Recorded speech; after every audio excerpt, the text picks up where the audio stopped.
രോഗാതുരത കുറയ്ക്കാൻ ജനകീയ മുന്നേറ്റവുമായി വിളയൂർ ഗ്രാമപഞ്ചായത്ത്. ഇതോടനുബന്ധിച്ച് ആരോഗ്യ ശുചിത്വ മഹാസഭ സംഘടിപ്പിച്ചു.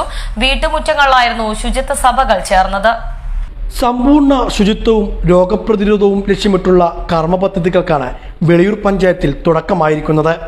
ഇതോടനുബന്ധിച്ചാണ് ഗാന്ധി ജയന്തി ദിനത്തിൽ ആരോഗ്യ ശുചിത്വ മഹാസഭകൾ സംഘടിപ്പിച്ചത്. പഞ്ചായത്തിലെ വിവിധ വാർഡുകളിലെ വീട്ടുമുറ്റങ്ങളിൽ 150 ശുചിത്വ സഭകളാണ് ചേർന്നത്.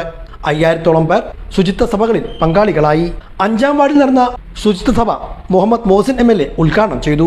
അസുഖം വരാതിരിക്കാനുള്ള പ്രവർത്തനങ്ങൾ വളരെ ശക്തമായി നടത്തുക എന്നുള്ളതാണ്. സാമൂഹ്യ ആരോഗ്യം ഉറപ്പുവരുത്തുക.